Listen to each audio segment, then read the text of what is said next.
Hello everyone, स्वागत है आपका एजुकेशनल मॉन्क यूट्यूब चैनल में। आज का हमारा टॉपिक है उत्तराखंड हिस्ट्री, यानी कि उत्तराखंड के इतिहास से पृथक राज्य की मांग और आंदोलन।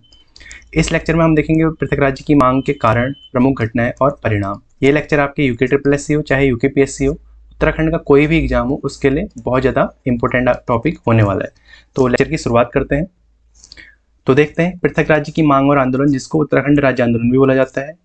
तो इसकी शुरुआत कहाँ से हुई? प्रारंभिक चरण में देखेंगे पृथक राज्य की चेतना देखते हैं सबसे पहले, यानी कि इसकी एक तरीके से चेतना कहाँ से शुरू हुई, यानी आइडिया किस तरीके से आया।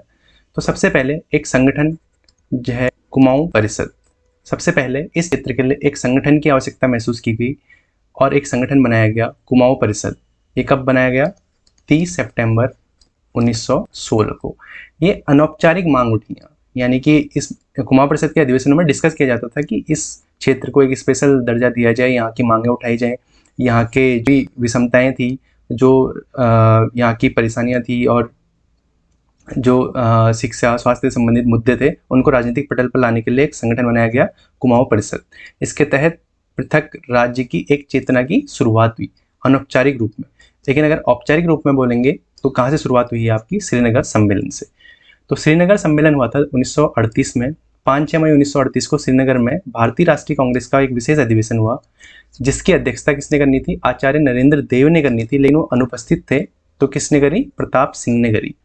और इस अधिवेशन में दो इंपॉर्टेंट फिगर, नाम याद रखना आपको, जवाहरलाल नेहरू और विजयलक्ष्मी पंडित आए थे। जवाहरलाल नेहरू ने क्या था कि इस क्षेत्र को, यानी कि इस अंचल के लिए एक विशेष जो परिस्थितियां रखता है, उसके लिए रेगुलेट करने के लिए यहाँ के क्षेत्र को विशेष अवसर या अधिकार देने चाहिए, इस तरीके से इन्होंने बात रखी थी। मतलब पृथक राज्य के लिए इन्होंने एक तरीके से प्रस्ताव रखा था, बोल सकते हैं। और साथ में इनकी बहन आई थी विजयलक्ष्मी पंडित। और इस सम्मेलन में अगर डायरेक्टली जो प्रस्ताव जो रखा था सबसे पहले, वो किसने रखा था? श्रीदेव सुमन ने, जिसमें डायरेक्टली पृथक राज्य की मांग उठाई गई थी। ये हैं आपके श्रीदेव सुमन जी। तो फिर इसके बाद श्रीदेव सुमन जी ने एक गणदेश सेवा संघ का भी गठन करा। 1938 में श्रीदेव सुमन ने दिल्ली में गणदेश सेवा संघ की स्थापना करी, जिसका नाम बाद में क्या कर दिया गया? हिमालय सेवा संघ कर दिया गया। फिर देखते हैं फिर क्या हुआ। स्वतंत्रता से पूर्व और स्वतंत्रता के बाद अलग अलग तरीके की मांगें उठी। देखते हैं क्या क्या हुआ। हल्द्वानी में एक सम्मेलन आयोजित किया गया 1946 में, जिसकी अध्यक्षता करी बद्रीदत्त पांडे ने, जो शक्ति समाचार पत्र के संस्थापक थे। इनकी मुख्य मांग क्या थी? कि पर्वतीय क्षेत्र को विशेष प्रशासनिक वर्ग में रखा जाए, यानी कि यहाँ को एडमिनिस्टर करने के लिए, यानी कि यहाँ के एडमिनिस्ट्रेशन को चलाने के लिए, यहाँ के प्रशासन को चलाने के लिए एक स्पेशल कैटेगरी बनाई जाए। इसके साथ ही अनुसुया प्रसाद बहुगुणा ने इस सम्मेलन में क्या बोला? कि गढ़वाल और कुमाऊं को अलग क्षेत्र बनाने की मांग रखी। फिर इसके बाद आती है पर्वतीय विकास जन समिति 1950 में। इनका सन याद रखिएगा, पर्वतीय विकास जन समिति 1950 में, जिसका उद्देश्य क्या था? हिमाचल और उत्तराखंड को मिलाकर एक विशाल हिमालयी राज्य की स्थापना करना, यानी कि कांगड़ा का इलाका और उत्तराखंड कुमाऊं गढ़वाल का इलाका मिलाकर एक विशाल राज्य की स्थापना करना इनका उद्देश्य था। फिर आया पीसी जोशी। पीसी जोशी का ज्ञापन। पीसी जोशी एक कम्युनिस्ट लीडर थे, यानी कि कम्युनिस्ट नेता थे, काफ़ी फेमस कम्युनिस्ट नेता थे पीसी जोशी। इन्होंने भारत सरकार को एक पृथक राज्य की मांग हेतु एक ज्ञापन सौंपा। कब सौंपा? 1952 में। फिर इसके बाद क्या हुआ? फिर सरकारी स्तर पर भी कुछ मुद्दे उठाए गए, कुछ विचार किए गए। तो क्या हुआ? राज्य पुनर्गठन आयोग की मांग चल रही थी। राज्य पुनर्गठन आयोग के तहत विभिन्न राज्यों का गठन किया जा रहा था। राज्य पुनर्गठन आयोग कब बना? 1955 में। इसके अध्यक्ष कौन थे? फजल अली। और पहला राज्य कौन सा था? भाषाई आधार पर बनने वाला पहला राज्य कौन सा था राज्य पुनर्गठन आयोग के तहत? आंध्र प्रदेश। फिर इसने भी सुझाव दिया कि क्या होना चाहिए? उत्तर प्रदेश के पर्वतीय भाग को अलग राज्य बनाने का विचार किया गया। पर्वतीय राज्य बनाने का विचार किया गया क्योंकि उत्तर प्रदेश काफ़ी बड़ा था, तो यहाँ के पर्वतीय क्षेत्र की क्या हो रही थी? एक तरीके से पर्वतीय क्षेत्र को ज़्यादा फोकस नहीं किया जा रहा था। जो विधायक होते थे वो यहाँ पहुँच ही नहीं पाते थे, यहाँ काश योजनाएं नहीं पा रही थी। तो इस तरीके से पर्वतीय भाग को अलग राज्य बनाने का विचार किया गया राज्य पुनर्गठन आयोग 1955 के। फिर क्या हुआ? 1957 में भी कुछ इंपोर्टेंट नहीं, जो मानवेंद्र शाह थे, टिहरी रियासत के मानवेंद्र शाह थे, एक तरीके से अंतिम नरेश जो बोल सकते हैं टिहरी रियासत के, इन्होंने भी पृथक राज्य की मांग को अपने लेवल पर उठाना शुरू करा। फिर क्या हुआ? 1997 में एक और घटना हुई। टीटी कृष्णामाचारी, जो योजना आयोग के उपाध्यक्ष थे, नीति आयोग से पहले योजना आयोग ही काम करता था, जो पंचवर्षीय योजनाएं भी चलाता था। तो योजना आयोग के उपाध्यक्ष जो थे, उन्होंने क्या बोला कि पहाड़ी क्षेत्रों की समस्याओं पर विशेष ध्यान का सुझाव दिया और उन्होंने की पृथक राज्य की आवश्यकता है। इस तरीके से इन्होंने चीजें रखी। फिर क्या हुआ? फिर संगठित आंदोलन का दौर शुरू हो गया, यानी कि विभिन्न परिषदें और कमेटियां और संगठन बनने शुरू हुए और आंदोलन का थोड़ा सा एक तरीके से स्टार्ट हुआ। सबसे पहले पर्वतीय राज्य परिषद 1967 का, ये याद रखिएगा। पर्वतीय राज्य परिषद कब बना? 1967। और इसकी डेट कब है? 24-25 जून, बस इतना याद रख लीजिएगा, जून 1967 में बना। तो क्या हुआ था, रामनगर में एक सम्मेलन आयोजित किया गया था। उसी सम्मेलन के दौरान पर्वतीय राज्य परिषद का गठन कर दिया और इसके अध्यक्ष बनाए गए दयाकृष्ण पांडे बनाए गए। फिर इसका एक पुनर्गठन किया गया। क्या होता है, किसी भी अगर कोई संगठन है या किसी संगठन को अगर राजनीतिक पटल पर सफल बनाना है तो उसमें पॉलिटिकल लीडरशिप की जरूरत होती है। तो 1973 में इस संगठन में क्या किया गया, सांसद प्रताप सिंह नेगी और नरेंद्र बिष्ट को शामिल किया गया ताकि पॉलिटिकल लीडरशिप भी आए, थोड़ा सा प्रेशर बने। फिर क्या हुआ, दिल्ली में एक प्रदर्शन आयोजित किया गया 1968 में ऋषि वल्लभ सुंदरयाल के नेतृत्व में, जिसमें पृथक राज्य की मांग की गई। दिल्ली प्रदर्शन कब है? 1968। फिर आती है पर्वतीय विकास परिषद 1969 की। पर्वतीय विकास परिषद कब आई? 1969। उत्तर प्रदेश सरकार द्वारा इसका गठन किया गया क्षेत्रीय विकास के लिए, यानी कि पर्वतीय क्षेत्र के विकास के लिए। फिर क्या है, कुमाऊं राष्ट्रीय मोर्चा, जो पीसी जोशी थे जिन्होंने ज्ञापन सौंपा था 1952 में। फिर 1970 में इन्होंने कुमाऊं राष्ट्रीय मोर्चा का गठन कर दिया गया पीसी जोशी ने, किसके लिए? पृथक राज्य की मांग के लिए। फिर क्या हुआ, फिर जन आंदोलन थोड़ा सा और विस्तृत हुआ। तो क्या बनी? उत्तरांचल परिषद बनी कब? 1972 में। नैनीताल में उत्तरांचल परिषद का गठन हुआ और इन्होंने एक नारा दिया, दिल्ली चलो। दिल्ली चलो नारा 1973 में दिया उत्तरांचल परिषद द्वारा पृथक राज्य की मांग के लिए। फिर उत्तराखंड युवा परिषद बनी 1976 में, ये काफ़ी इंपॉर्टेंट है। फिर युवा जब आ जाते हैं तो क्या हो जाता है, आंदोलन थोड़ा सा उग्र और एक तरीके से थोड़ा सा और बोल सकते हैं कि एक्टिव हो जाता है। तो 1978 में क्या करा, इन्होंने संसद का घेराव करा, प्रदर्शन करा और गिरफ्तारियां दी उत्तराखंड युवा परिषद ने। ये कब बनी? 1976 में। फिर उत्तरांचल राज्य परिषद बनी 1979 में। एक जनता दल के नेता थे, जनता दल जो पार्टी थी उसके नेता थे त्रिपन सिंह नेगी, इनके नेतृत्व में उत्तरांचल राज्य परिषद बनी 1979 में, जिन्होंने क्या करा, मोरारजी देसाई जो उस समय प्राइम मिनिस्टर थे उनको पृथक राज्य के लिए ज्ञापन सौंपा। फिर आते हैं कुछ राजनीतिक पार्टियों ने भी समर्थन दिया पृथक राज्य की मांग के लिए। तो इसमें ही एक पॉइंट याद रखिएगा, 1970 में जब इंदिरा गांधी की सरकार थी तो उत्तर प्रदेश में जो पिछड़े इलाके हैं, जो पर्वतीय इलाके हैं, उनके लिए एक अलग से प्रशासन चलाने की इन्होंने सुझाव दिया था। और फिर यहाँ पे फिर उसके बाद 1987 में आ रहे हैं। तो 1987 में देखते हैं भाजपा का एक सम्मेलन हुआ, अल्मोड़ा में आयोजित किया गया 1987 में, लाल कृष्ण आडवाणी की अध्यक्षता में। पर्वतीय क्षेत्र को अलग राज्य बनाने के लिए समर्थन दिया गया। इसमें क्या हुआ, उत्तराखंड के नाम पर उत्तरांचल नाम स्वीकार किया गया। अच्छा, बीजेपी ने यानी कि भाजपा ने एक और आपका प्रस्ताव भी रखा था 1991 के जो इलेक्शन हो रहे थे, उसमें इन्होंने बोला कि उत्तराखंड को पृथक राज्य बनाया जाएगा। इन्होंने अपने घोषणा पत्र में लिख दिया था, घोषणा पत्र में डाल दिया था कि उत्तराखंड को पृथक राज्य बनाया जाएगा। और 1991 में ही, अगस्त 1991 में इन्होंने एक प्रस्ताव भी भेजा था केंद्र सरकार के पास, लेकिन केंद्र सरकार ने उसे रिजेक्ट कर दिया, उस पर ध्यान नहीं दिया। उसमें केंद्र में कौन सी थी? कांग्रेस की गवर्नमेंट थी। फिर आते हैं उत्तरांचल उत्थान परिषद 1988, इसके अध्यक्ष थे शोभन सिंह जीना, ये भी भारतीय जनता पार्टी यानी कि बीजेपी से संबंधित थे। इन्होंने एक आंदोलन को और थोड़ा सा एक नई दिशा देने के लिए उत्तरांचल उत्थान परिषद बनाई 1988 में। फिर 1989 उत्तरांचल संयुक्त संघर्ष समिति 1989 में, इसमें सभी संगठनों को मिला के एक संयुक्त मंच बनाया गया ताकि राजनीतिक दलों में अलग अलग तरीके से मतभेद ना हो, सब लोग आके एक तरीके से पृथक राज्य की मांग सामूहिक रूप से उठा सकें, इसलिए क्या बनाएगा, उत्तरांचल संयुक्त संघर्ष समिति 1989 में। फिर उत्तरांचल मुक्ति मोर्चा बनाया गया 1991 में, इसमें भी पृथक राज्य आंदोलन को और तेज करने के लिए व्यापक तरीके से जन आंदोलन चलाए गए। फिर देखते हैं 1994 का वर्ष, बहुत इंपॉर्टेंट वर्ष है। इसमें क्या हुई, बहुत सारी प्रमुख घटनाएं हुई। तो देखते हैं 1994 का जो वर्ष था, उत्तराखंड राज्य आंदोलन में एक निर्णायक मोड़ साबित हुआ था। इसमें बहुत सारी घटनाएं आयोजित हुई थी, सारी की सारी घटनाएं इंपॉर्टेंट है, ध्यान देना। तो सबसे पहली घटना है खटीमा कांड, 1 सितंबर 1994 को। इस घटना के दौरान क्या हुआ था, खटीमा में आंदोलनकारी क्या कर रहे थे, विरोध प्रदर्शन कर रहे थे। उसी दौरान क्या हुआ, पुलिस ने निहत्थे आंदोलनकारियों पर गोलियां चलाई थी। गोलियां चलाने से क्या हुआ, 25 आंदोलनकारी शहीद हो गए, जिनमें से कुछ नाम यहाँ पे मैंने मेंशन कर रखे हैं। प्रताप सिंह, धर्मानंद भट्ट, भगवान सिंह सिरोला, गोपी चंद रामपाल, परमजीत सिंह, सलीम अहमद, भुवन सिंह, ये क्या थे, इसमें शहीद आंदोलनकारी थे। फिर इसके लिए जांच चलाई गई, क्योंकि पुलिस ने निहत्थे लोगों पर गोली चलाई तो जांच हुई। इसकी जांच किसके अध्यक्षता में की गई, हाईकोर्ट के रिटायर्ड जज थे एस श्रीवास्तव की अध्यक्षता में की गई। फिर इस घटना ने क्या करा, राज्य आंदोलन को एक उग्र आंदोलन में बदल दिया, क्योंकि निहत्थे लोगों पर पुलिस गोलियां चला रही तो क्या हो रही, प्रशासन का विरोध करना शुरू कर दिया लोगों ने। फिर साथ ही साथ 1994 में क्या चल रहा था, कुछ और चीजें भी चल रही थी। प्रशासन के स्तर पर एक कौशिक समिति बनाई गई थी। कौशिक समिति बनाई गई थी 4 जनवरी 1994 को। इसका गठन किया गया उत्तर प्रदेश के तत्कालीन जो मुख्यमंत्री थे मुलायम सिंह यादव द्वारा। इसमें रमाशंकर कौशिक को इसका अध्यक्ष बनाया गया और पृथक राज्य की संरचना तय करने की बात की गई थी, क्योंकि काफ़ी लंबे समय से आंदोलन चल रहे थे। 1970 के दशक से चल रहे थे आंदोलन कंटिन्यूसली, जन आंदोलन तीव्र हो चुके थे। तो सिफारिशें, इसमें कुछ सिफारिशें आई। इसमें बोला गया कि 8 पर्वतीय जिलों को मिलाकर एक पृथक राज्य बनाया जाएगा। ये इंपॉर्टेंट है, याद रखिएगा, कौशिक समिति काफ़ी इंपॉर्टेंट है। इसमें बोला गया राजधानी को क्या बनाया जाएगा, गैरसैंण को राजधानी बनाया जाएगा। इसकी सिफारिशें भी इंपॉर्टेंट है। अच्छा, फिर क्या हुआ, इसका जो रिपोर्ट आई कब आई, बनी कब थी, 4 जनवरी 1994 को बनी थी और इसकी रिपोर्ट आई मई 1994 में, और इसकी रिपोर्ट को स्वीकार करा 21 जून 1994 को। समिति की सिफारिशें स्वीकार कर ली गई और राज्य विधानसभा में विधेयक पारित हो गया। फिर एक और समिति बनाई गई, विनोद बर्थवाल समिति, ये 1994 में बनाई। इसमें पृथक उत्तराखंड की अनिवार्यता पर सुझाव देने का प्रस्ताव रखा गया। तो ये 1994 की घटनाएं चल रही हैं। फिर देखते हैं खटीमा कांड के बाद, हमने देखा था अभी खटीमा कांड देखा था, अब देखते हैं मसूरी कांड। ये समितियां भी बीच में हमने डिस्कस कर ली। मसूरी कांड हुआ था 2 सितंबर 1994 को। ये घटना खटीमा कांड के अगले दिन, क्योंकि क्या हुआ था, आंदोलन काफ़ी तीव्र हो चुका था, लोग पुलिस लोगों पे गोलियां चलाना शुरू कर चुकी थी। तो ये घटना हुई 2 सितंबर 1994 को। मसूरी में एक रैली आयोजित की गई थी जिस पर पुलिस ने गोलियां चला दी। इसमें 7 आंदोलनकारी शहीद हो गए और इम्पोर्टेंट है 2 महिलाएं, हंसा धनाई और बेलमती चौहान, इसमें शहीद हो गई। साथ में धनपत सिंह, मदन मोहन ममगई, बलवीर सिंह नेगी, राय सिंह बंगारी, जेठू सिंह शहीद हो गए। और साथ में एक पुलिस अधिकारी उमाकांत त्रिपाठी डीएसपी जो थे उस समय वहाँ के, वो भी शहीद हो गए।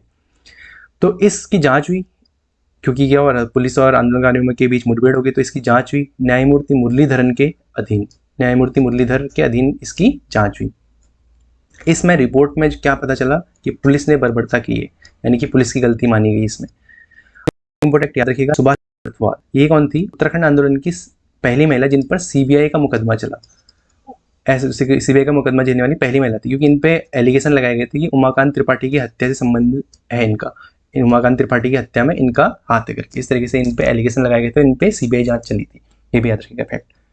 फिर अगला इंपॉर्टेंट घटना, बाटा घाटा कांड। ये हुआ था 15 सितंबर 1994 को। 15 सितंबर 1994 को मसूरी के वुडस्टॉक स्कूल के पास आंदोलनकारियों और प्रशासन के बीच में संघर्ष हो गया। आंदोलनकारी अपना एक तरीके से मुद्दे उठाने के लिए चल रहे थे।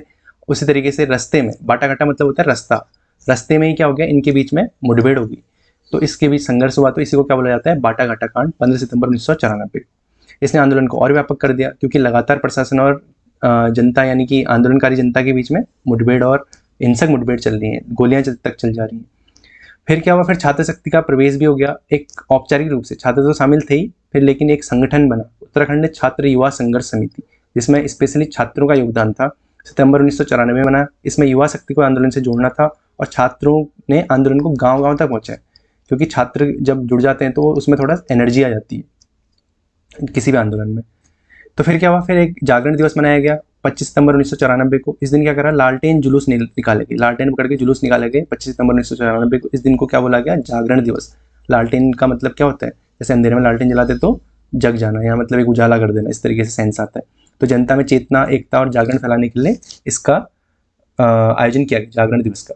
फिर आते हैं रामपुर तिराहा कांड, वन ऑफ द इनफेमस कांड बोल सकते हैं कि काफ़ी ब्रुटल था ये रामपुर तिराहा कांड। 2 अक्टूबर 1994 को इस घटना में क्या हुआ, आंदोलनकारी दिल्ली जा रहे थे रैली के लिए, चुपचाप से वो दिल्ली जा रहे थे एकदम शांतिपूर्ण तरीके से।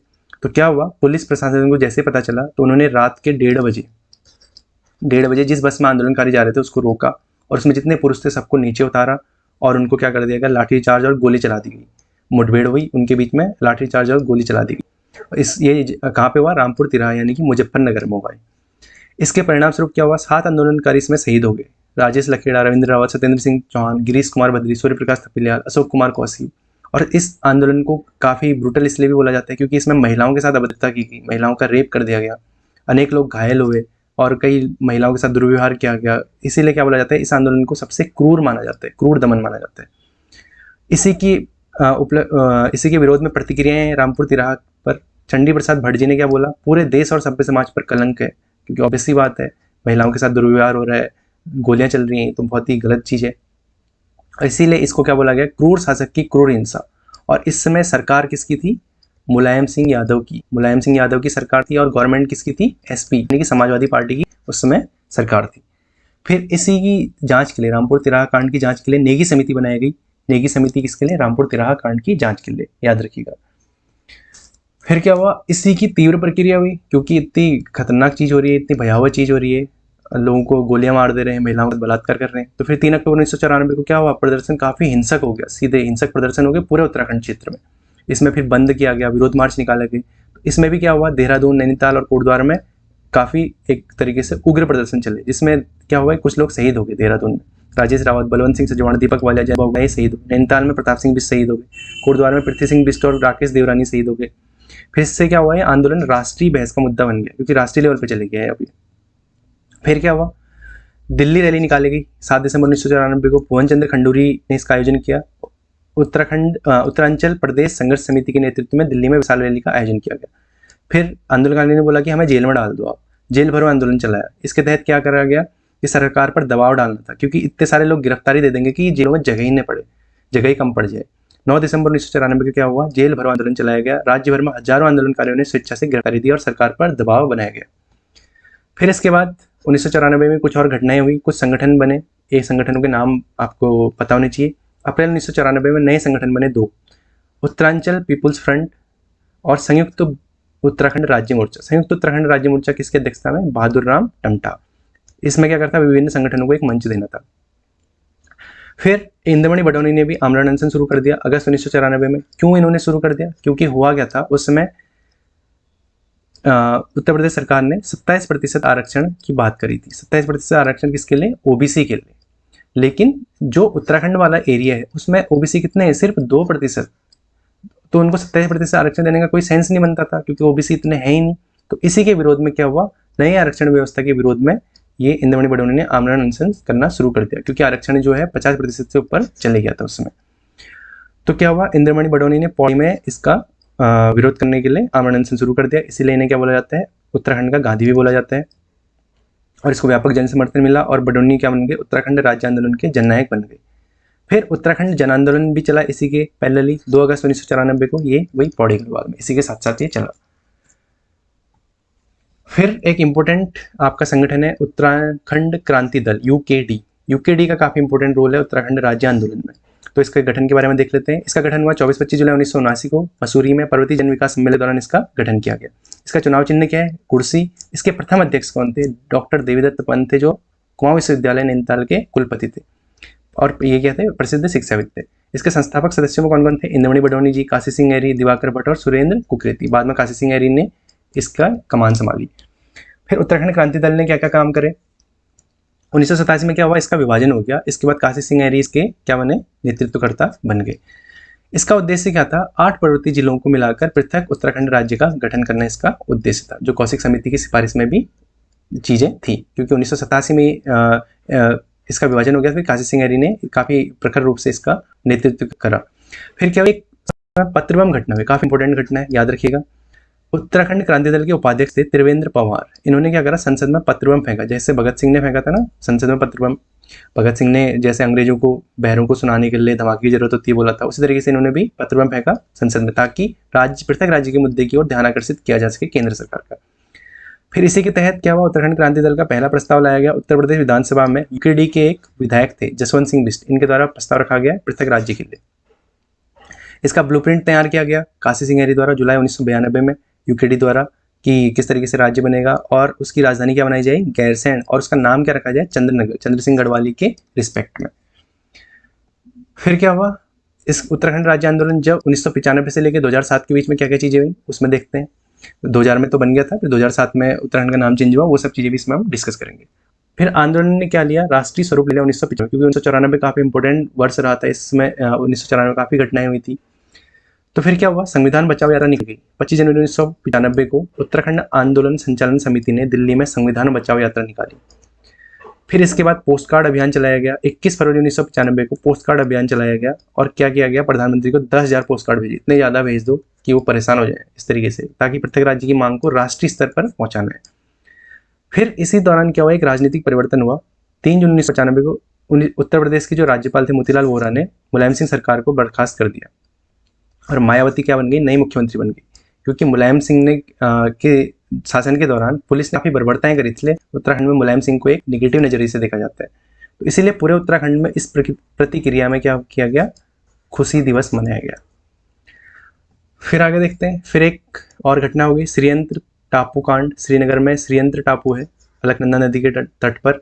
10 नवंबर 1995 को श्रीयंत्र टापू पर आंदोलनकारी क्या कर रहे थे, बैठ के अपना विरोध प्रदर्शन कर रहे थे। उसी दौरान क्या हुई, पुलिस और आंदोलनकारियों के बीच मुठभेड़ हो गई, यानी कि उनके बीच में किसी बात को लेके, वही आंदोलन को हटाने के लेके मुठभेड़ हो गई और पुलिस ने लाठीचार्ज करा। और इसमें क्या हो गए, 2 व्यक्ति, इंपॉर्टेंट नाम याद रखिएगा, यशोधर एंजवाल जी और राजेश रावत जी शहीद हो गए।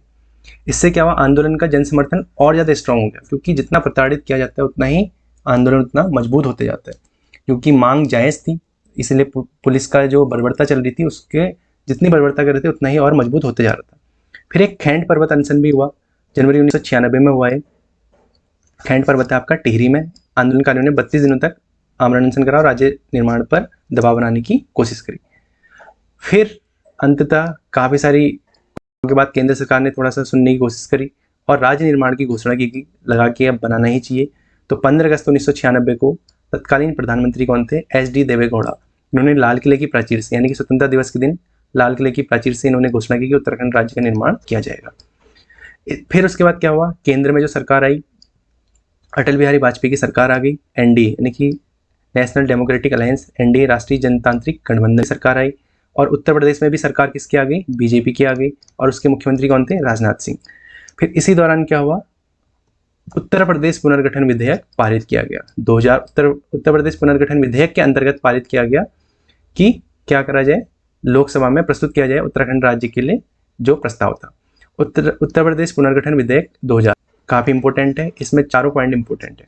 तो 27 जुलाई 2000 को क्या किया गया, उत्तर प्रदेश पुनर्गठन विधेयक 2000 को लोकसभा में प्रस्तुत किया गया, जिसके तहत उत्तराखंड राज्य बनाना था।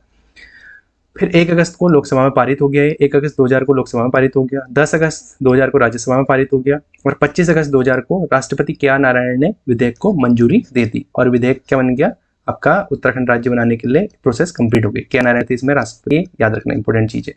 अच्छा, कोई भी विधेयक होता है तो क्या होता है, सबसे पहले लोकसभा में जाता है, फिर राज्यसभा में जाता है। जब इन दोनों जगह से पास हो जाता है तो फिर जाता है किसके पास, राष्ट्रपति के पास, ताकि फाइनल सिग्नेचर करके वो विधेयक एक तरीके से प्रॉपर कानून बन जाए। तो इस तरीके से ये चारों डेटें याद रखना। अच्छा, इसके साथ ही क्या हुआ, एक जॉर्ज कमेटी भी बनाई 30 जुलाई 2000 को। इस जॉर्ज कमेटी ने क्या करा, पंतनगर आई है, इसने बोला कि क्या होना चाहिए, उधम सिंह नगर उत्तराखंड राज्य में शामिल कर देना चाहिए। फिर अंततः राज्य का गठन हुआ 9 नवंबर 2000 को। 13 पर्वतीय जिलों को, उत्तर प्रदेश के उत्तर पश्चिमी जिलों को मिलाकर क्या बनाया गया, उत्तराखंड राज्य का गठन कर दिया गया। कौन से नंबर का राज्य बना, 27वां राज्य क्या बना, भारत का 27वां राज्य बना उत्तराखंड, और इसका आधिकारिक नाम क्या रखा गया, उत्तरांचल। फिर जो पहले नेतृत्वकर्ता कौन थे, प्रथम मुख्यमंत्री नित्यानंद स्वामी, पहले राज्यपाल सुरजीत सिंह बरनाला। जो अंतरिम सरकार बनी थी उसमें ये मुख्यमंत्री थे, ये राज्यपाल थे। तो अंतरिम सरकार में क्या हुआ था, उत्तर प्रदेश से 13 पर्वतीय जिलों को काटकर क्या हुआ था, यहाँ से कुछ लोग आए थे, कितने लोग, 30 लोग। 30 में से 22 आपके विधानसभा से, 8 आपके विधान परिषद से व्यक्ति आके अंतरिम सरकार का गठन किया गया। वैसे इसमें 31 थे, लेकिन जो 31 में से एक का जो विधानसभा से थे उनका कार्यकाल खत्म हो गया था, तो 22 और 8 30 विधायकों के साथ क्या हुआ, उत्तराखंड यानी कि उत्तरांचल, उस समय उत्तरांचल बोला जाता था, उत्तरांचल राज्य का गठन किया गया। और अंतरिम सरकार में मुख्यमंत्री नित्यानंद स्वामी, राज्यपाल सुरजीत सिंह बरनाला। फिर इसका नाम परिवर्तन भी किया गया। दिसंबर 2006 में क्या हुआ, उत्तरांचल से उत्तराखंड नाम के लिए संसद ने उत्तरांचल नाम परिवर्तन विधेयक पारित किया। अच्छा, जो ये विधेयक पारित किया गया, ये संविधान के कौन से अनुच्छेद के तहत, अनुच्छेद 3 के तहत। अनुच्छेद 3 के तहत क्या होता है, किसी भी राज्य का नाम, उसका एरिया, ये सब चेंज कर सकते हैं अनुच्छेद 3 के तहत। और अनुच्छेद 2 के तहत क्या होता है, आर्टिकल 2 के तहत क्या होता है, कोई राज्य को शामिल करना, भारत में शामिल जो राज्य हैं उनमें किसी को काट छाट करना, उसका नाम बदलना, ये अनुच्छेद 3 के तहत होता है। और बाहर से कोई राज्य, जैसे फॉर एग्जांपल पाकिस्तान का कोई राज्य हमारे पास आ गया भारत के पास, तो वो किसके अंतर्गत आएगा, अनुच्छेद 2 के अंतर्गत। फिर क्या हुआ, अंततः 1 जनवरी 2007 से नया नाम उत्तराखंड, जो अभी उत्तराखंड हम बोलते हैं, उसका नाम उत्तराखंड रख दिया गया। इस तरीके से ये चीज़ें चली और उत्तराखंड राज्य बना। अब इसमें कुछ इंपॉर्टेंट चीज़ें देख लेते हैं, एग्जाम बूस्टर फैक्ट। इसमें जो घटनाएं हुई थी इंपॉर्टेंट और जो शहीद हुए थे उनको थोड़ा सा क्विकली रिवाइज कर लेते हैं। तो खटीमा कांड 1 सितंबर 1994 को खटीमा में हुआ था। प्रताप सिंह, धर्मानंद भट्ट, भगवान सिंह सिरोड़ा, गोपीचंद रामपाल, रमजीत सिंह, सलीम अहमद, एक मुस्लिम भी थे इसमें, भुवन सिंह, ये सब शहीद हुए थे।